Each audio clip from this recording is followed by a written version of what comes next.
Okay, looking at question 11. For each venue, list the venue name, average attendance across all the games played at the venue, and the percentage attendance, 100 divided by average, 100 times average by capacity. Do not show any decimal places. So we're going to use round for that. The key point here is that the percentage attendance. Okay, total average attendance is easy. We can just use the average function.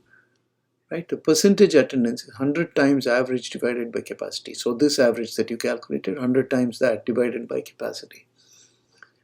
Okay, now the point of this question is that the capacity is, of course, the attendance is in the games table, capacity is in the venues table, and every venue has several attendances of which you calculate the average, but every venue has only one capacity. Right? So the problem is in this expression, which mixes an aggregate and a non-aggregate.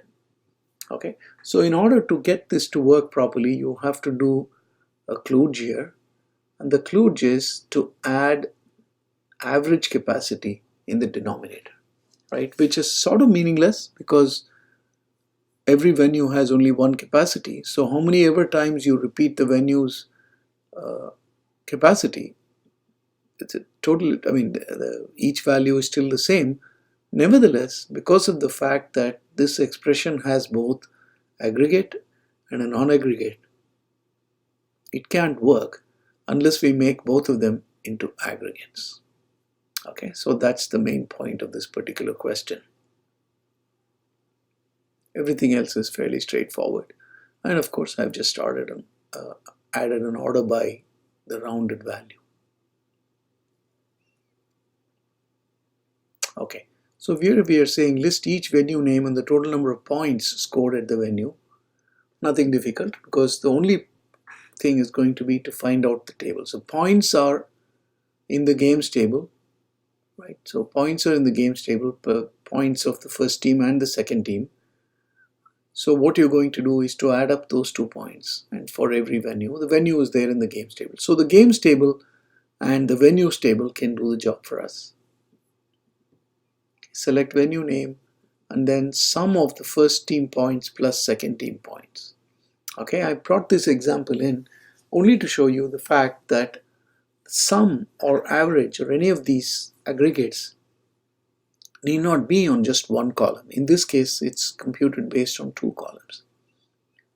Okay, so everything else is fairly straightforward. Join the venues to the games and group by venue name.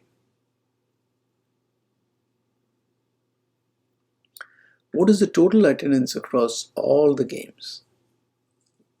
Okay, sometimes what happens is, after having done all of these problems with joins and outer joins and all this stuff, you don't look at the fact that this is just a very simple question. The games table, there is a column called attendance. We are just saying what's the total of that column. Okay, so we can keep it simple and just say select sum attendance from games. Done. Okay, so having done a lot of complex problems, we may tend to overthink simple questions like this. Finally, we are saying list the game ID and the combined number of points scored, which is team 1 plus team 2, but show us only the results for games when at least one team scored 100 or more points. At least one team.